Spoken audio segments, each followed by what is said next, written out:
Hello, my name is Thomas. Welcome to British Culture Albion Never Dies. I'm delighted this week to have a special guest, Jorma Kirkko, who is one of the co-hosts of Blackmilkshake, the comedy podcast.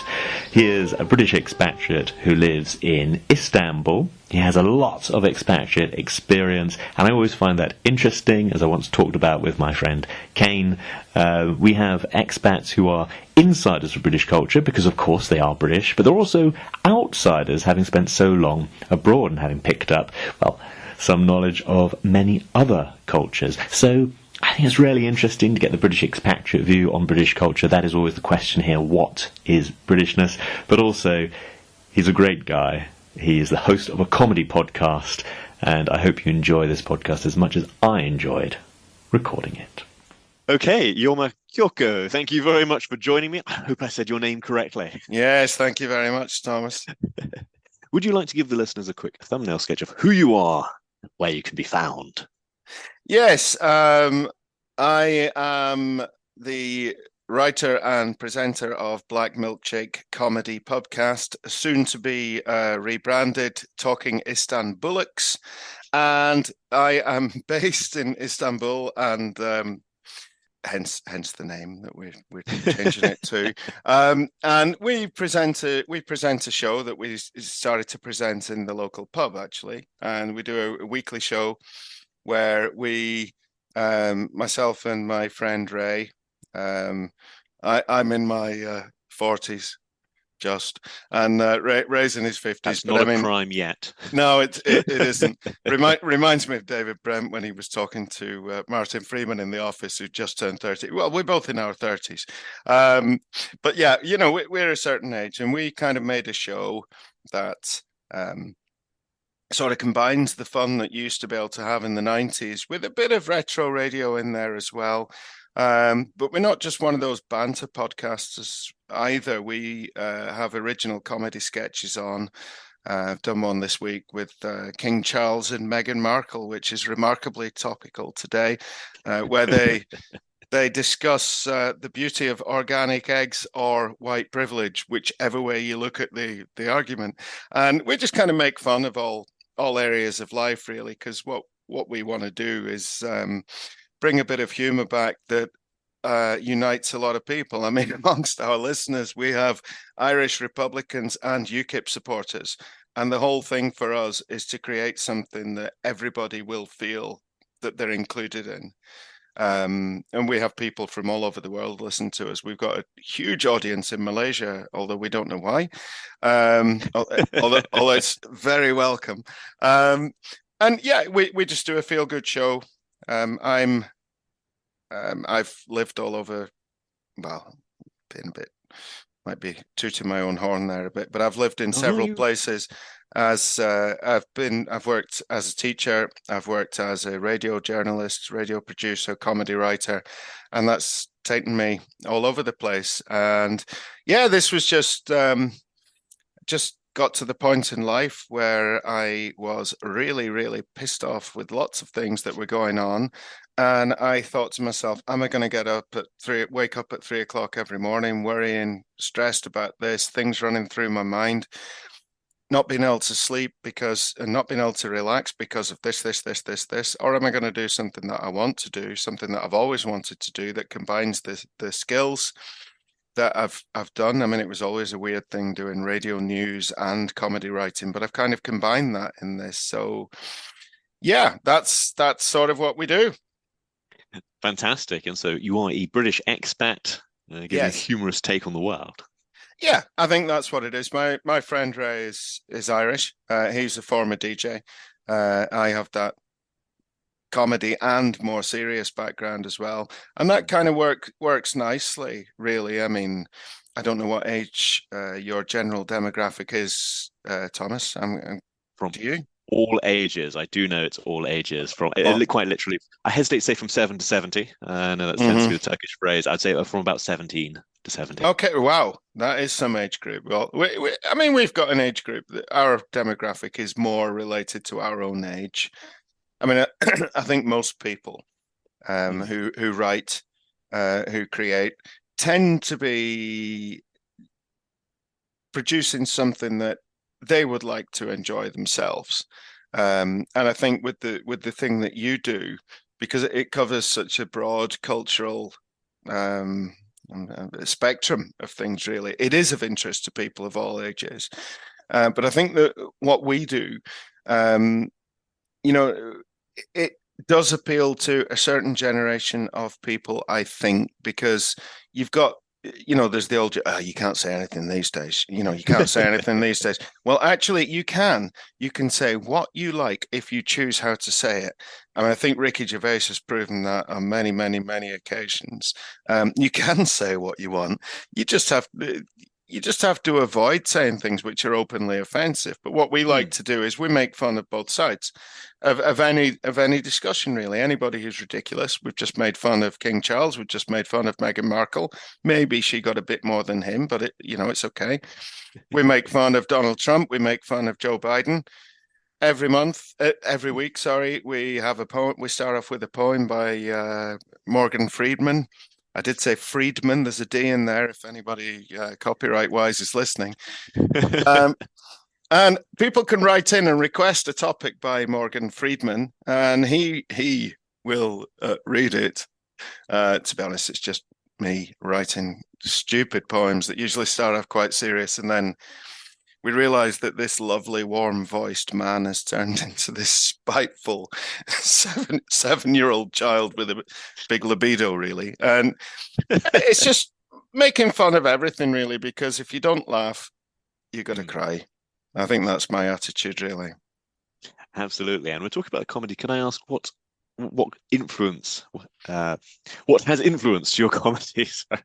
Yeah, a lot of things, really, from a lot of different decades. I am a big fan of Father Ted. I like that kind of surreal look at things. I like things like Vic Reeves and Bob Mortimer. I love The Fast Show. I love things that are quite wacky like that. I mean, lots of other comedy that I like. I love things like Only Fools and Horses as well, and Still Game in Scotland. But that's a different kind of comedy. That's a more emotional comedy. You can watch those two shows. A bit like Bread used to be in the 1980s. You can watch those shows as a drama if you're hard of hearing or you don't have a sense of humor, and still quite enjoy them. And I say that because my grandmother was both of those things, and didn't actually realize why that Only Fools and Horses was a comedy. She just thought it was light drama, and wondered why they kept laughing, because she had problems with her hearing aids as well. but the characterization was good enough in that you could enjoy the drama and think about it, and those characters are real. I don't tend to like most American comedy because I find it two-dimensional.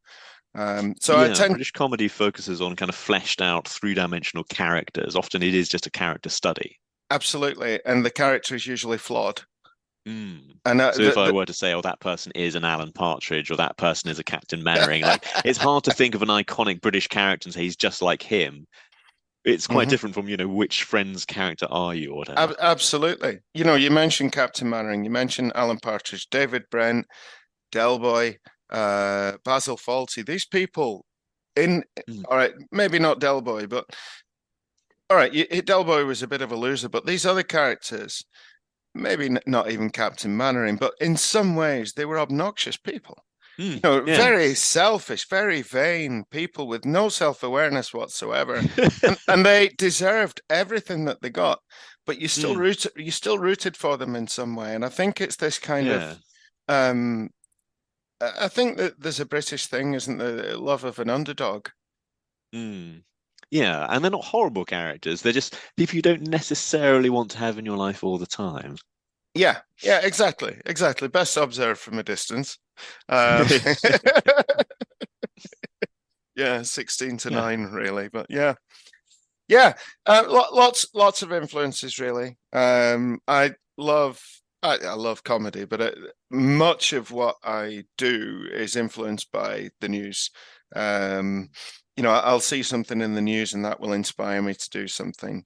But it can be really weird stuff. I was waiting for a bus the other week, and I realized that I'd started composing a song about a colostomy bag in my head, and I started humming the melody and wrote down the lyrics on my mobile phone and just finished it by the time I got to work. It could be absolutely anything. I bought a pair of wellies last week, and suddenly Morgan Freeman is writing a rather rude poem about wellies in Wales. And these are the things. Life is the greatest inspiration. Absolutely. And your life's been very interesting, moving around very different cultures on different continents even. Yeah. Currently in Turkey, which a culture that you yourself have experience of, having spent time in Cyprus. I love living in Turkey. Didn't like it at first. First year was not nice. The second year was kind of neutral. Third year, I thought, I'm used to this. And now I start to think to myself, this is normal. And I wonder if something's wrong with me now, if I think that this is normal. I remember being at that point, and when I was in the UK, I started to miss Turkish Cyprus desperately. So of course I went back, and then I missed the UK desperately. So pushing both camps. Yeah, I think that can happen. I think one of the things that happens when you spend a lot of time abroad, and I'm not talking about the person, and I hope I'm not offending anybody who's listening here, and if I am, oh well. But the kind of people who go to Antalya for 2 weeks on holiday, and then they hit 60 and retire, and they go on a cruise and think that they've traveled. Now, full respect to these people. Real life doesn't necessarily allow the journeys that you and I have had, whether that's a good thing or a bad thing. I'm not sure if our journeys have always been successful. Mine most certainly hasn't. But I think my case, haven't always wanted to. I just got these offers and couldn't turn it down. It's just oh well, I've worked in one strange country. I've been asked to work in another strange country. Well, I just have to go with it. That's where the opportunities are. So. Yeah, it's what you've got to do. I never really planned to come to Turkey. I never planned to go to Malaysia. Germany, I planned to go to once or twice, but I ended up living there 4 times, and 2 of them were an accident. I told a close friend of mine, I never wanted to go to Saudi Arabia, and they said, don't worry, nobody ever wants to go there. Yeah, you find yourself in the weirdest of places, and then you find your life. And I'm not far off 50 now, and I've probably spent 25 years of my life at least outside of the UK, and I think your identity becomes mixed. It almost becomes confused. If I find that interesting. Identity is a flag, but if it's true to you, then it's real. Some people become more British the more abroad they live. Yeah, there are some professional Brits. There are some professional paddies. I've only come across professional Scotsmen outside of Scotland. That's always a strange one, really. But yeah, I think for me, I've always had this thing of not wanting to stand out, which is ironic with the ridiculous things that I do on air in terms of comedy. I do all these hundreds of characters, but I love doing characters because a character is something that I can create, and it's real whilst I'm doing it, but it's not me. And I can also say a lot of things that I can't say as a character, and I can hide behind that. And I mean, and I'm still also, because I'm doing a podcast and because I've worked in radio rather than television, I'm not recognizable. That suits me fine. And I find that when I walk down the street in Turkey, until I open my mouth, people don't know that I'm not Turkish. That suits me fine. Really Turkey's fine. An interesting one because it's so ethnically mixed and diverse that you can blend in quite easily. Yes, you can. I mean, in the west of Turkey, especially, a lot of people you would have they could be from any country in Europe, anywhere, and I like that. And I've also found that in moving to different countries, that there've been aspects of life in each of these countries that I've initially found extremely weird, and then realized that I really, really like, and that possibly something may be dealt better with than it is in the UK. Of course, it works the other way around as well. So you start to think about what your system of values is, and you realize that you're taking a bit from this and a bit from that, and you're trying to learn a bit of the language here. And currently at the minute, my best friend is the guy from the pet shop in our village. When I say my best friend, he's the person I talk to the most. Practice my bad Turkish on him, and he helps me with everything, and I make him laugh. He wouldn't understand my jokes, but he laughs at my Turkish and things like that. And I enjoy these connections. In the village that we live in, nobody speaks English. We're the only foreigners there. Okay.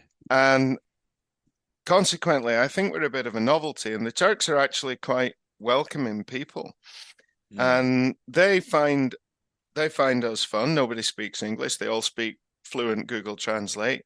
And I try to manage as best as I can with that. And I just find it exciting, to be honest. And when I'm at home, I find life a little bit flat and dull and predictable, and yet I'm a total media junkie. I follow British news all the time. I follow British politics really, really closely, but I don't know. There must be this deeper level of connection to the culture, but that's there and that's not going to go away. But on a day-to-day level, in terms of interactions, I don't know. I think it's dissipated long ago.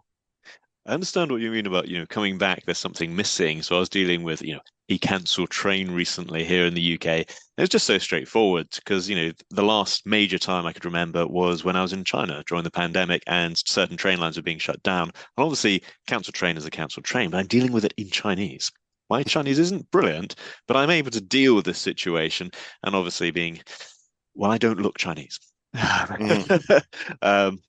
height, my eye color, I do stand out quite a bit in southern China. So then I have the added novelty of, the whole situation around me. So when I come back to the UK, I've got all these skills. I could deal with this in China. I could deal with this in a bunch of different countries. But here, it just seems, that I'm missing a trick. That I've got all these skills that just nobody needs. Yeah, I can understand that. I mean, I'm sure that you found, which is the same as me, that situation, the train that's late in China. You're able to navigate around in whatever level of Chinese that you have, and you're obviously not Chinese, and that's all well and good. But there's also something exhilarating about that if you feel right for it mentally. But I find that there are situations here. I had a situation the other week with a turkey, of all things. My wife's American, and we were trying to order a turkey for Thanksgiving last weekend. And can I just cut in here, because I know that for many English speakers, it's hilarious that turkey is a country and a bird, but of course in Turkish it's a Hindi, which is also Hindustan for India. India, yeah. To a lot of countries it's India, actually. In France it's Dan from India. So this fiasco trying to order a turkey, none of the local butchers could get them. It was one of those Istanbul November days, or weeks, should I say, where it rains endlessly. Didn't want to leave the house. And eventually I managed to find somebody in the town of Konya who could deliver a turkey. Now, Konya is either a 9-hour drive away or a short flight. So they sent me a WhatsApp message showing me showing me a picture of them putting the turkey into the box with some ice in it. I now later realized that was a stock video, and because I watched it again, and the kind of ice that they put in it wasn't the same as the water bottles that I pulled out of it when I eventually did get it. But I nearly didn't get it. And these people just said that they would communicate, they would send it directly to our door. I said, well, please do it after 5 o'clock because we're at work. Okay, sir. Blah, blah, blah. Great. Of course, it's not there the next day when they say it'll be. It's not there the day after. And I can speak Turkish to some extent with my work colleagues, with people that I meet in the village. But I find on the telephone, it's really quite difficult. And especially... when do you telephone a company? You telephone a company, you don't phone them up to tell them that they're wonderful. and everything that they're doing is fine, you phone them up to tell them that they've made a balls up of something, if you'll pardon the expression. And so that way they're on the defensive and you're on the attack, and you've got a very, very minimal arsenal compared to what they have. And they've got all kinds of linguistic tools and practice defense mechanisms that they can use. And unless you're very skilled at the language, you're not going to get anywhere with it. So, and then you're stressed and it makes you panic. And then you get Google Translate out and start sending more and more WhatsApp messages. And I can't remember why I started telling it. Oh, it was the turkey at Turkey. No, I still can't remember why I said it. What did you ask me? I can tell you. I know. You were talking about. You're not alone. You're not alone, because I've had to make phone calls in Turkish to a Turkish company, and my Turkish is fine for this, except that I then have all my family standing around me as if it's the first time I've ever used a telephone, telling me what to say. Yes, which is brilliant. Mm-hmm, mm-hmm. When you said you're not alone, then I thought you meant you're not alone in not knowing what I was talking about. That's why I laughed. Oh, but you were talking about the Chinese train situation, and the day-to-day struggles. Yeah. So I was just saying, that's incredibly stressful for me, my Turkey situation. But there are other things that you deal with where you get an unexpectedly good result from something, often from the kindness of strangers, and that is so exhilarating. And you're trying so hard to make yourself understood, and when it works, it's the best feeling in the world. I'm not a gambler, but I'm sure it's a similar feeling to winning a horse race. And gambling casinos have gambled on me. Yeah, exactly. And you're the man who says he can't do comedy.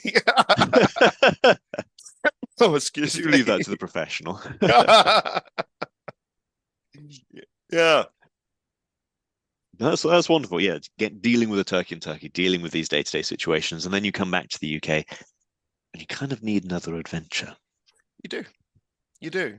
I really don't find going into the co-op in Anstruther very exciting at all. Even though I can buy, if I want to, I can buy a whole freezer chest full of vegetarian fast food or vegan fast food.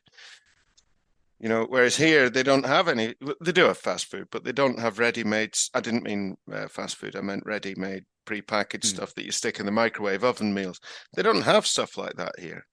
If you want to cook something, you do it from scratch, and you have to find things. And it sometimes you get it wrong, and sometimes you think you're buying Ribena, and it turns out to be this disgusting beetroot juice, which is the biggest disappointment.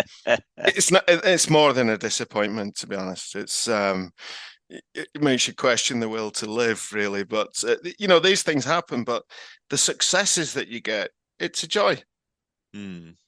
If someone listening was thinking of living abroad for the first time, could I ask what pearls of wisdom you might hand out?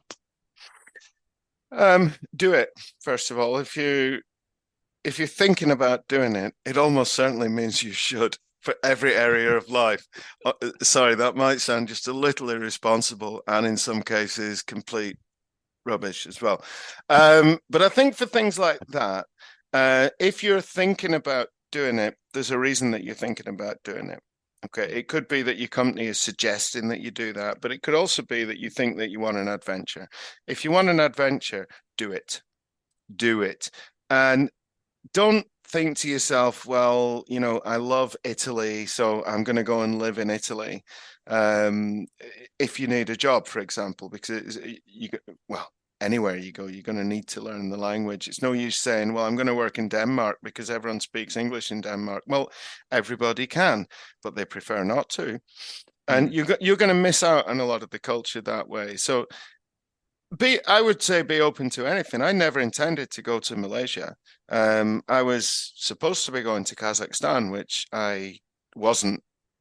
Also hadn't really planned. And then that fell through. Then I found myself in Malaysia, not at destination 1. At destination number 2. I would say do it. See what you think.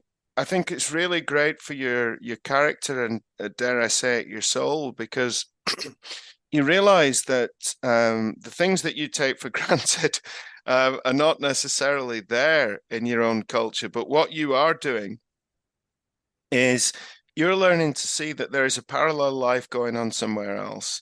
And these people that you're going to encounter have the same, there are cultural differences, but essentially they have the same concerns that you have. You know, they care about the families, they care about the futures, they want to have a home, they want to have food, they want to retire nicely, all of this kind of stuff. They want to make sure the kids are happy, and they do it in a different way. And I think being able to do that, almost certainly you will get involved in expat groups, and that's fine as well. But if you stick too exclusively in them, you're never going to benefit from it. You have to venture out a little bit more and try your best with the language. And in almost every place that I've been to, a little bit of the language has gone a hell of a long way in terms of the goodwill factor. The only place, the exception to that, everybody, is the Netherlands. They hate it when you try to speak Dutch. They absolutely hate it. Oh, come on, this is getting really boring now. Can you just say it in English? Etc. And it drives me mad because I can speak it slowly. Oh, okay. But it doesn't work. It doesn't work at all. Well, thank you very much for the advice. And could you just remind the listeners, or drawing near to the end now, could you remind the listeners, where can they find you? Yes, you can find us on Spotify, Apple, or as they say, anywhere you get your podcasts. And we are Blackmilkshake Comedy Pubcast. We do a half-hourly weekly show. It's a comedy variety show. There are no other comedy variety shows out there. You can also find highlights of some of the stuff we do, especially Morgan Freeman and Donald Trump sketches on our new YouTube channel, only open this week, called Talking Istanbulics. For a number of reasons, that our Blackmilkshake Comedy Pubcast will be rebranded Istanbul, Talking Istanbulics in January. So please get in touch with us, follow us on Facebook, let me know if you enjoyed this interview, and subscribe to us, and just get involved in the fun. We like people getting involved. Jorma Kirkko, çok teşekkürler. Rica ederim. Bye-bye. Okay, thank you very much. You've been listening to Jorma Kirkko, the co-host of the Blackmilkshake Comedy Podcast. If you didn't work it out, Blackmilkshake is a reference to Guinness. You can catch the Blackmilkshake Comedy Podcast wherever you get your podcast. I think Spotify is their main platform. I hope you enjoyed it. I hope you have a lovely week.